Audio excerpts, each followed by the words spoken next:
On the edge of medieval Europe, far from bustling towns and marketplaces, stood a monastery wrapped in silence. Its high stone walls loomed above the fog that rolled in from the forest, its bell tower a lonely finger pointing to the heavens. To the villagers below, this place was both holy and haunting. It was where God's servants lived apart from the world, yet also where whispers of strange happenings spread whenever storms gathered. The monks who lived there were men of devotion, committed to a rhythm of prayer, fasting, and silence. They rose with the first light and slept long after midnight, their lives ordered not by kings or merchants but by bells. The tolling of the great iron bell dictated when they prayed, when they ate, when they worked, and when they withdrew into contemplation. To outsiders, this seemed a life of peace and purpose. But to those who had glimpsed the monastery's shadow at night, it was something else entirely. The legend begins with a storm, one that villagers swore was unlike any they had ever known. The clouds gathered with unnatural speed, swallowing the moon and stars in a shroud of black. Winds tore through the valley, snapping branches and howling like wolves. From the village, faint cries seemed to echo down the slopes from the monastery above, though no one dared to climb the mountain path to see. For by morning, when the storm broke and sunlight returned, the monastery had fallen silent. Not a single monk emerged, not a single chant rose to meet the dawn. Days later, when brave souls finally crossed the gates, they found no living person. The refectory was set as though a meal had been abandoned halfway, bowls of broth gone cold. The dormitories lay in eerie order, beds neatly made, but robes discarded on the floors as if men had stepped out of their skin. In the chapel, candles had burned down to stubs, their wax pooled thick on the stone. But the monks themselves were nowhere to be found. This is the tale of that night, the night no monk survived. A tale preserved in whispers, in the margins of old chronicles, in fearful rumors passed from parent to child. Historians have debated its truth, dismissing parts as folklore or superstition. Yet the silence of the monastery remains, and the villagers who lived in its shadow swore, until their deaths, that what happened was no ordinary misfortune. To understand that night, one must first understand the life of the men who lived within those walls. What did they see in their final hours? What prayers did they whisper as the storm closed in? And what force walked among them, cloaked in darkness, that left nothing but robes and silence in its wake? This story is not merely history, nor merely legend. It is both, a mystery that bridges the sacred and the fearful. And as we walk step by step into the monastery's past, we will retrace the path that led those monks from order and devotion into a night where faith itself seemed to fracture. Before the storm and before the silence, the monastery lived in rhythm. Its walls echoed not with screams or omens, but with chants that had endured for generations. To step into the cloister courtyard on any ordinary day was to enter another world. One where time itself felt slower, where each hour belonged not to kings or farmers, but to prayer. At dawn, the bell rang out across the valley. Its deep iron voice carried to the village below, rousing even those who did not live within its walls. For the monks, it was not simply a sound but a command. They rose from narrow wooden beds, their movements quiet, their robes heavy with the cool dampness of morning air. Bare feet touched cold stone floors. Each man crossed himself, whispering the first words of the day, Gloria Patri, et Filio et Spiritui Sancto. The chapel filled with figures moving like shadows in the half light of dawn. Candles flickered along the altar, their flames small against the towering crucifix of carved oak. The monks' voices joined together in chant, low, steady, without pride. Gregorian tones filled the hall, each syllable carefully measured, echoing against stone arches. It was music not meant to entertain but to discipline, to bind the soul to the eternal order. After prayer, silence followed. This was the rule of their order. Speech was rare, granted only when necessary. To live here was to renounce the world's noise. Meals were taken in silence, with only the sound of spoons against bowls, and the scraping of bread against plates. A single monk read aloud from the scriptures during meals, his voice the only sound in the long refectory, reminding all who ate that even nourishment of the body was tied to nourishment of the soul. Work, too, filled their hours. Some tended the monastery's gardens, rows of herbs, vegetables, and medicinal plants that grew even in poor soil. Others copied manuscripts in the scriptorium, their quills scratching across parchment, laboring not for profit but for preservation. Each stroke of ink was an act of devotion, each illuminated letter a prayer set into color and gold. Others brewed oil, pressed grapes, or carved wood, all within the rhythm of the cloister. The villagers admired and feared them in equal measure. The monastery provided herbs for the sick, bread for the hungry, and sometimes even sanctuary for those fleeing violence. Yet the villagers also whispered that the monks were not like other men. They lived too close to the divine, too far from the earth. On stormy nights, when lights flickered in the tower and chants carried down the valley, peasants drew their shutters and prayed the monks' prayers would not stir forces better left asleep.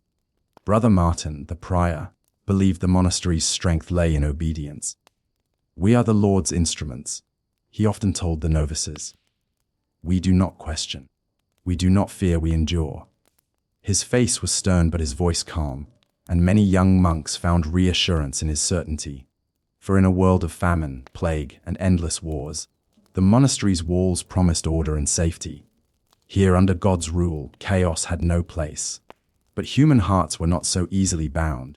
Some monks struggled in silence with doubt. Brother Anselm, who spent his days copying texts in the library, sometimes wondered if his ink and parchment truly mattered to God. Brother Thomas, still young and fiery, longed for the world beyond the walls, where knights rode and battles shaped kingdoms. Others, older and wary, feared death in their solitude, wondering if the prayers they whispered daily would be remembered at all. Yet despite doubts and weariness, each day they rose, each day they prayed, each day they worked. For this was the monastery's way, a life of surrender, repetition, and faith. Its strength was its sameness, its defense the wall of ritual that kept the world at bay. No one in the valley, neither monk nor villager, could have imagined how quickly that rhythm would be broken. No one could have foreseen that within those very walls, built for prayer, lit by candles filled with chants, a silence darker than death would soon fall. The monastery had stood for centuries, its walls weathered yet strong, its bells tolling the rhythm of each day without fail. Yet as summer waned and autumn's chill crept in, the brothers began to notice things that unsettled them, small at first, but growing until no one could ignore them. These were the omens, whispers of a night that none would survive. It began with the animals. The monastery kept a small herd of goats, a few cows, and chickens for eggs. One dawn, Brother Aldrich found the stable strangely silent. The goats, normally restless and noisy, pressed into the farthest corner, refusing to eat. The cows would not give milk. The chickens pecked frantically at the ground, as though trying to claw their way into the earth. When Aldrich approached them, they shrieked in unison, a terrible cry that sent him stumbling backward. Then came the sky. For years the monks had risen to chant beneath the steady patterns of stars. But one morning Brother Thomas pointed upward and cried out. Where the constellation of the cross should have been, only darkness yawned. Whole clusters of stars had vanished, leaving an emptiness that no prayer could fill. Some whispered that clouds covered them, but the heavens remained clear. Each night more stars were swallowed. In the library, scribes found their work spoiled. Manuscripts copied with painstaking care one day appeared smudged or rewritten the next. Margins once filled with holy verses now bore words none recognized, letters twisted, sharp as thorns. Brother Anselm, the most learned among them, swore the script was neither Latin nor Greek, nor Hebrew, nor any tongue of man. It is as if the ink itself rebels, he whispered, and no one disagreed. The water, too, betrayed them. The well at the cloister's heart had always run clear, but now the bucket rose dark and foul, the stench of iron strong. Those who tasted it spat and gagged, claiming it burned their tongues. For the first time in memory, the monks brought water from the village below, though even then it carried a strange bitterness. Some omens came in sound. Bells rang without hands to pull them. At first a single toll in the dead of night, then peals that shook the rafters, driving brothers from their beds. Yet when they rushed to the belfry, the rope hung still. Other nights, whispers echoed in the cloisters, soft and coaxing, though no lips moved. Some monks covered their ears with cloth. Others prayed louder, trying to drown it out, but the whispers always returned, patient and unhurried. Dreams too changed, one by one. The brothers spoke of visions walking the cloister and finding the walls gone, replaced by endless fields of bone. Or kneeling at prayer, only to look up and see the chapel empty of all light, save for a single hooded figure watching. Some dreams ended with screams, others with silence. A few monks swore they woke to find wet footprints across their cell floors, though the stones were dry by morning. The abbot urged calm. "These are trials," he said, his voice steady though his hands trembled. "The enemy tests us, but we must not falter." He doubled the hours of prayer, commanded fasts, and ordered candles lit in every corner of the monastery. Yet the candles often sputtered, their flames guttering as though some unseen breath passed over them. One evening, during Vespers, a raven flew into the chapel. Its wings beat against the walls, scattering wax and overturning the psalter on the lectern. Brothers tried to catch it, but the bird perched above the crucifix, glaring down. Its eyes, they swore, glowed faintly red in the flickering light. It croaked once, a sound like laughter, before vanishing into the shadows. No one saw it leave, yet it was gone. The villagers, too, began to fear the monastery. Where once they came for blessings and trade, they now muttered and crossed themselves at the sight of its gates. A shepherd claimed to see strange lights in the tower windows, though no lamps had been lit. A woman spoke of hearing chanting at midnight, but the words were twisted, more curse than prayer. Children refused to walk the road past the monastery's walls. The monks grew divided. Some clung to ritual, their voices rising in chants louder than before, desperate to drown out the creeping dread. Others whispered of leaving, of abandoning the monastery altogether. But duty and fear bound them. To leave was to betray centuries of devotion. To stay was to invite whatever doom the omens promised. The storm clouds began to gather long before rain touched the earth. Each evening the sky darkened too quickly, thunder rumbling though no lightning flashed. The air grew heavy, pressing against the chest, making every breath laborious. Windows rattled in their frames. Birds ceased to sing. Even the insects fell silent. On the eve of the long night, Brother Martin, the abbot himself, called the monks together in the refectory. His voice wavered as he spoke. "Brothers, we are beset. Signs weigh upon us, and I cannot deny their gravity. Yet we are the servants of God. If this be his test, we shall endure. If it be his judgment, then we shall face it as men of faith." He ordered the doors barred, the candles lit, and prayers to continue unceasingly. Each monk was to take his place in the chapel, to keep watch through the night. The visitor, if he came, would be met with devotion. The omens had built to this, and though none could say what was to come, every heart knew the night itself would judge them. As the last rays of the sun bled behind the hills, thunder cracked like a drumbeat of doom. The monastery shuddered in its very stones. Shadows stretched unnaturally long across the cloisters, and in the silence before the storm's full fury, every monk felt it. A presence, vast and waiting. Just beyond the gate, the omens had ended. The night had begun. The monastery that had once stood as a bastion of order, prayer, and divine rhythm now trembled under the weight of unnatural silence.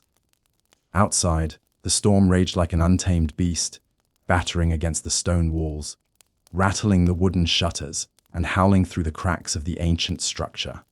Inside, however, the greater storm brewed not in the sky, but in the souls of the men cloistered within. The monks had been raised to fear God and resist temptation. Yet tonight they faced something darker, something that prayer could not drive away. The cloaked figure's arrival had unspooled the threads of faith and discipline.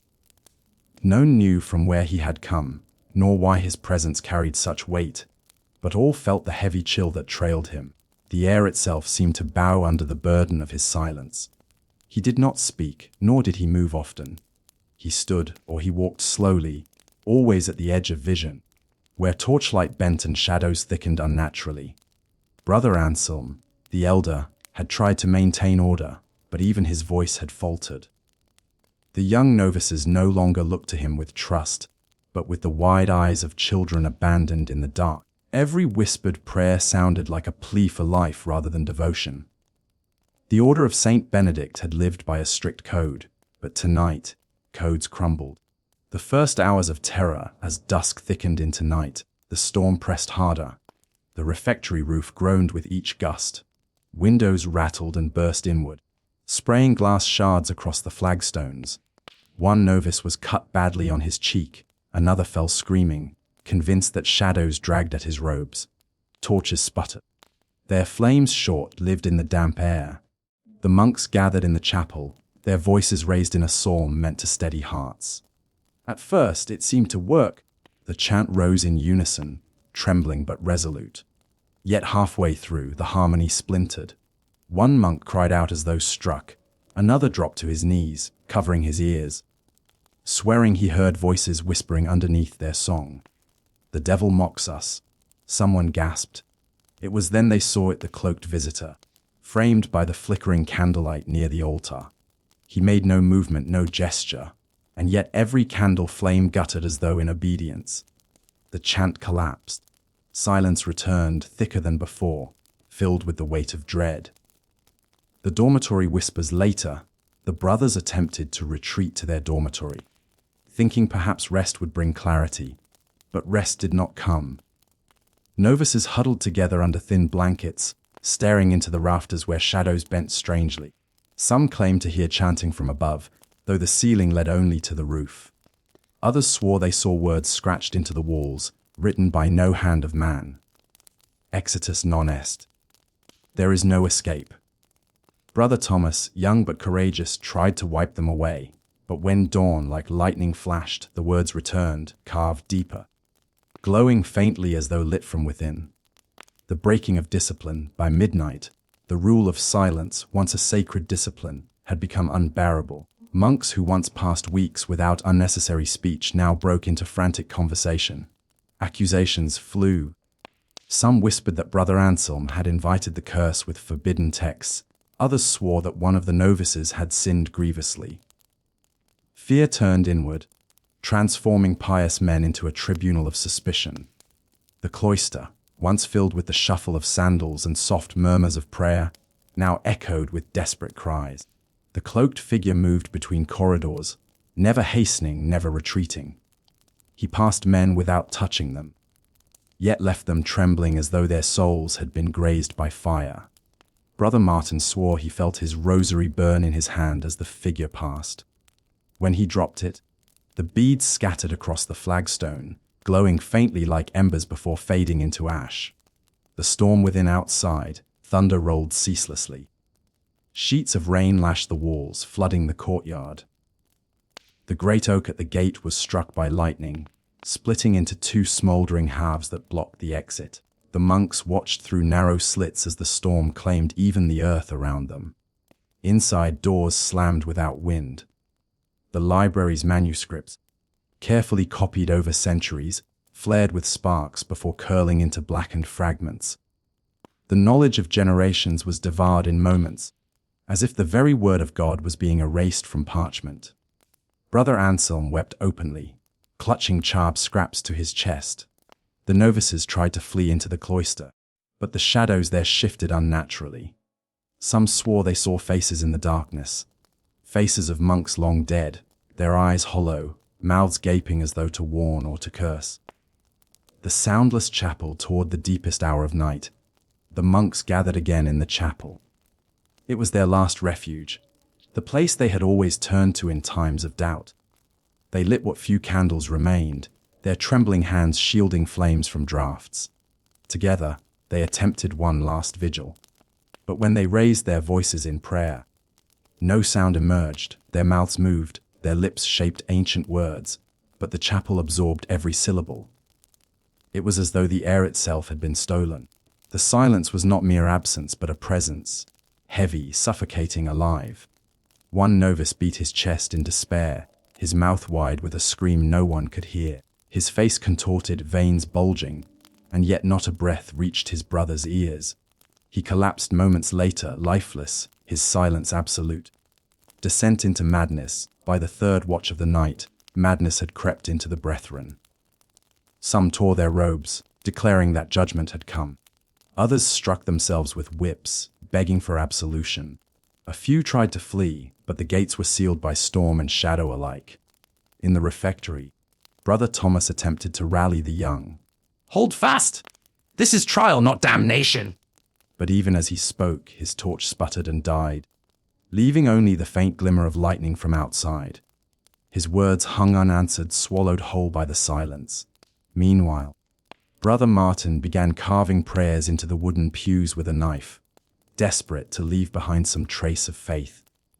But when the lightning flared again, the words had shifted, no longer prayers, but curses in a language no one recognized. He dropped the blade in horror, his faith cracking like shattered glass. The cloaked presence, the cloaked visitor moved always at the edge of vision. Some monks claimed he grew taller each time they looked, his hood darker, his shadow stretching unnaturally. Others swore he had no face at all, only endless blackness. No one dared approach him. When Brother Anselm, driven by desperation, staggered forward clutching a crucifix, the visitor merely inclined his head. The cross splintered in the old man's hands, as though rejecting him. Anselm fell to his knees, whispering prayers that never reached his ears. The visitor walked past, his presence alone extinguishing every flame in his path. The brothers watched helplessly, their fear too deep for resistance. The longest night hours stretched unbearably. Time seemed to bend, minutes dragged into eternities. The monastery, once a place of order, now lay in chaos. The rule was broken, the prayers silenced, the manuscripts ash. Faith, which had bound them like mortar between stones, now cracked and fell away. Some monks vanished altogether. One moment they huddled with their brothers, the next they were gone, their robes left behind like shed skins. No screams, no resistance, only absence. As the final hour of the night approached, the cloister's bells rang by themselves. Their toll was not the measured call to prayer, but a frenzied, uneven peal that shook the stones. The brothers covered their ears, but the sound was not heard. It was felt, vibrating in their bones, rattling their teeth, thundering through their hearts. The cloaked figure stood in the center of the courtyard as the storm raged, unmoving, eternal. Around him, the monastery groaned as though the very stones resisted his presence. Yet he remained, silent and sovereign, until the darkest hour began to bleed into dawn. And still, not a single monk had found deliverance. The night had stretched so long that it seemed endless, yet dawn never came. Hours passed in shadow, and the storm raged on without sign of waning. Inside the monastery, despair clung to the brothers like a second skin. No candle burned, no prayer rose, and no soul believed that salvation was near. The cloaked figure stood always in the heart of the cloister, an unmoving sentinel of dread. The brothers dared not speak of him anymore. To utter his presence felt like a sin in itself. But their eyes, red with sleepless terror, always strayed back to him. Some swore he was growing larger, filling the courtyard, while others whispered that the monastery itself was shrinking around him. None could know the truth, for truth no longer seemed certain in this place. The shattering of order, the Benedictine rule, had been the marrow of their lives. Ora et labora, pray and work. It had carried them through famine, plague, and despair. But in this final hour, even that rule collapsed. No one gathered at the refectory for bread. No one sought the chapel for lauds. The bells tolled on their own, erratic, maddening. The routine that had once steadied them became a cruel reminder of what was lost. Brother Anselm, who had always led, now sat slumped in the abbot's chair, his eyes glazed. He muttered to himself, scraps of psalms and pleas, but his words broke apart like waves against rock. The novices looked to him no longer. Brother Martin, once the most faithful scribe, had torn the remnants of his manuscripts into strips and tied them around his arms as charms. He whispered to the parchment as though it could protect him. Others laughed bitterly, their minds fraying. The first deaths not all would last until dawn. Brother Thomas, bold and young, had sworn he would face the cloaked figure. If it is the devil, then Christ will grant me strength. He carried the crucifix high, stepping barefoot into the rain-soaked courtyard. The others watched through cracks in the door, their hearts caught between admiration and dread. The figure did not move. Thomas shouted his defiance, raising the crucifix higher. A bolt of lightning struck, blinding all who watched. When their sight returned, Thomas lay on the stones, smoke curling from his robes. The crucifix had melted in his hands, twisted into unholy shapes. The brothers buried him quickly, though the ground was mud and the storm unrelenting. They prayed over him, but again, no sound left their lips. The silence was complete. That was when hope broke. If even the brave could not endure, what chance had the rest? The chapel falls, the brothers returned to the chapel, clinging to it as their last anchor. But the sacred space no longer felt like sanctuary. Icons wept streams of dark liquid, dripping down the painted faces of saints. The great crucifix splintered, Christ's carved head bowing as though in defeat. One monk, overcome, tore at the altar cloth, screaming silently with tears flooding his face. He beat his fists upon the stone, until his hands split and blood. The blood pooled at the base of the altar, and some swore the stone drank it eagerly. Others collapsed in prayer, though prayer was now voiceless, gestures alone. Their lips moved, but no heaven answered. When the storm thundered, the stained glass windows shattered inward. Shards rained upon them, cutting faces and hands. In the flash of lightning, one brother looked upon the pieces and claimed he saw not saints, but demons staring back. Madness takes root. The monastery had become a prison of minds. One novice clawed at the walls, convinced a hidden passage would free him. His nails bled, but he did not stop until his fingers were raw. Another monk sat in the corner, rocking like a child, clutching his rosary and staring at the cloaked figure. Brother Martin began carving symbols into his skin with a shard of glass, muttering that he had to mark himself before the shadows did. Even Anselm, the elder, broke at last. He rose from his chair and staggered into the courtyard, kneeling before the cloaked figure. He laid down his staff, his ring, his very robe, stripping himself bare. Lightning lit the sky as he prostrated, and when it faded, he was gone. Only his garments remained, soaked in rain. The monks who saw it wept without sound. Their abbot had not been spared. He had been taken. The collapse, the night grew heavier, the air unbreathable. The cloister walls dripped with water, though no leak could be found. Statues of saints seemed to twist in the lightning, their faces sneering instead of serene. The brothers huddled together, fewer now, their number dwindling with each passing hour. Some whispered with their eyes closed, others stared wide-eyed, waiting for death. None slept. Then the bells began again, this time slow and deliberate. 1, 2, 3, the sound vibrated through their bones. With each toll, another candle extinguished, another monk collapsed. The sound was not heard with ears, but felt in marrow, in the heart's very beat. By the 9th toll, only a handful still stood. The final hour at last, the cloaked figure moved. For the first time all night, he lifted his arms. The brothers who remained fell to their knees, not in prayer but in resignation.